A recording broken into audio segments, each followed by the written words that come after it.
everyone. My name is Holland Hubert, calling in from Atlanta, Georgia, and I want to welcome you all to our podcast. I am now officially in my junior year at Spelman College in Atlanta, Georgia, majoring in biology on the pre-medical track. I am an alumni member of the Patriots Nesby Junior Chapter and want to welcome you to the Patriots Nesby Junior Chapter podcast. Let's keep it moving on the podcast, sponsored by Comcast, SA Tech, and the Richard Eaton Foundation. Today we have Col Tiffany Rivera with us. Col Tiffany Rivera is the Senior Military Advisor to the Assistant Secretary of Defense for Critical Technologies. In this capacity, she advises on a $1.8 billion portfolio with investment, development, and applications of critical technologies, including artificial intelligence, hypersonics, space technology, and 11 technical areas deemed vital to the U.S. national security. Welcome, and thank you so much for joining me today. No, thank you so much for having me. I'm honored to be on your podcast. What a great program. Thank you so much for having me. Of course. And so I do know that I briefly introduced you, but could you tell the audience a little bit about yourself and your current position? Absolutely. Well, a little bit about myself. I am Tiffany Rivera. I am originally from Cleveland, Ohio, Garfield Heights, Ohio, to be specific. After graduating from Garfield Heights High School, I attended Tuskegee University in Alabama. I majored in mechanical engineering, and I was also in the ROTC program there, the Air Force ROTC program. While I was at Tuskegee, I was in many organizations, including NSB, ASME. I was a member of the band. A lot of people don't know that. And I played the tenor saxophone there. After graduating from Tuskegee with my mechanical engineering degree, I went straight into the Air Force as a second lieutenant. I was stationed, my first base was in Warner Robins, Georgia, about 2 hours south, right? About 2 hours south from Atlanta, from where you are now.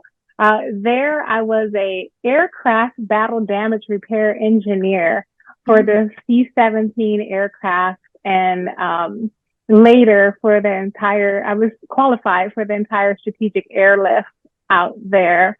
What's interesting is that I was really able to use my engineering books from Tuskegee to help me fix the planes when I was at Warner Robins. So I thought that was pretty remarkable.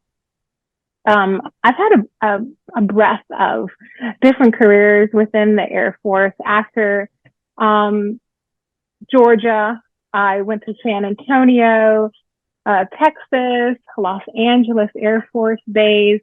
I was back here at the Pentagon in Washington, D.C. And then excitingly, the Air Force sent me to Budapest, Hungary at the U.S. Embassy there.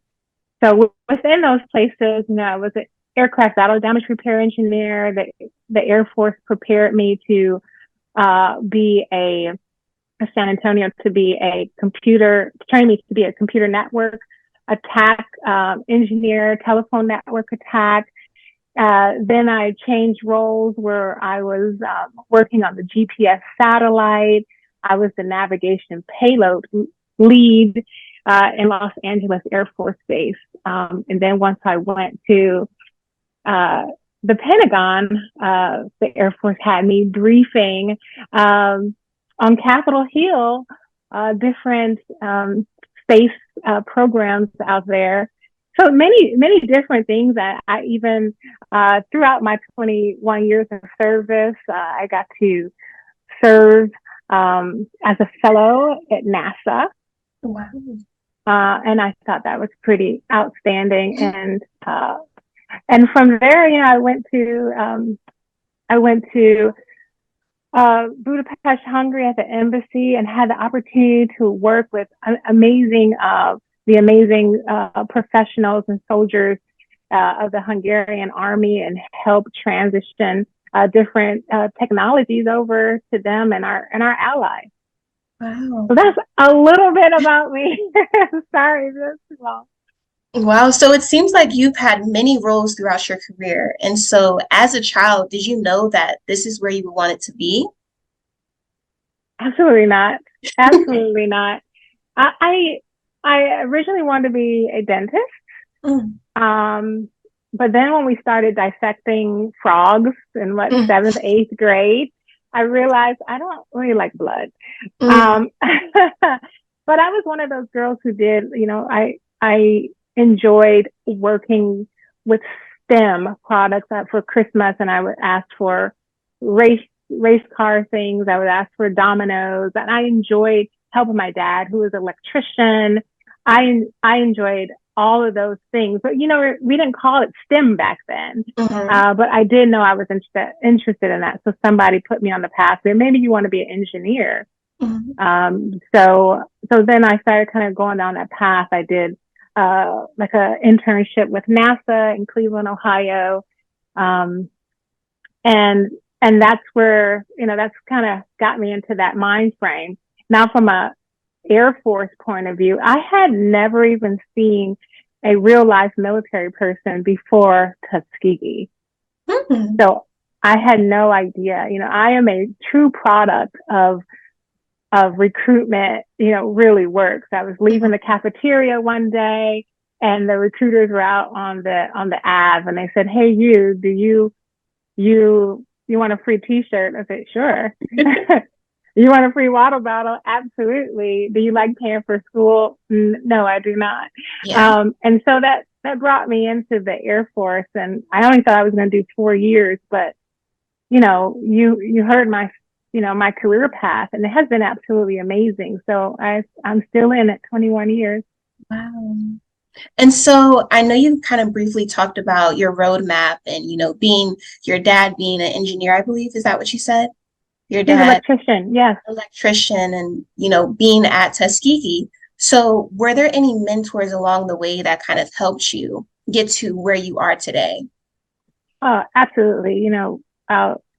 Briefly, we always will start with our parents being Mhm, mentors, putting you on that right track, believing in you. My cousins and sisters, pushing me to college. That's number one. You mhm, always have to say that.